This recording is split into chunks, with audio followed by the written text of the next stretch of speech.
Hari ini IHSG kami perkirakan bergerak mix dengan cenderungan melemah di range 5.070 hingga 5.150. Bursa US kemarin itu menguat seiring dengan perkembangan positif dari vaksin COVID-19. Harga batu bara relatif stabil di level 52 US dollar per ton. Untuk crude oil stabil di level 41,87 US dollar per barel. Untuk rupiah cenderung menguat terhadap US dollar di level 14.650. Untuk 10 years government bond yields turun ke level 6,96%. Berita dari global, pemerintah US mengusulkan China untuk menutup kantor Consult China di Houston.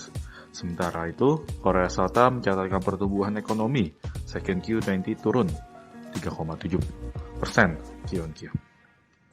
Lebih tinggi dibandingkan estimasi. Dari dalam negeri, Badan Koordinasi Penanaman Modal atau BKPM mencatatkan investasi sepanjang first half 20 meningkat 1,8% year-on-year, namun turun 4,3% Q-on-Q atau sekitar 49% dari target tahun 2020. Sebelum industri, Asosiasi Real Estate Broker Indonesia menyatakan harga properti di pasar sekunder terkoreksi dengan penurunan harga jual rata-rata 10 hingga 30%. Harga hunian apartemen rata-rata turun 20 hingga 30%. Sementara itu, harga rata-rata properti hunian pada pasar premier menunjukkan tren yang relatif lebih stabil.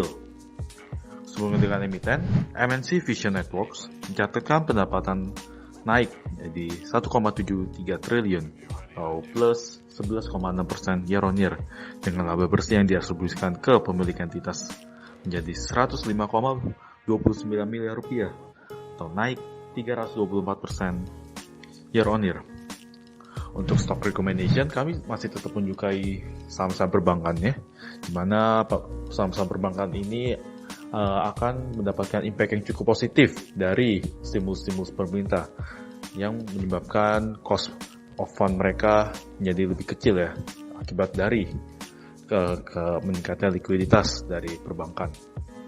Setelah itu kita sekarang ini juga melihat saham-saham yang prospektif juga seperti BSD, di mana kita melihat BSD itu sudah cenderung terkoreksi yang cukup dalam ya.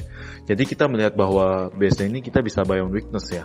Melihat fundamental dari BSD ini cukup menarik ya, atau cukup kuat dengan balance yang strong. Sekian, terima kasih, happy investing.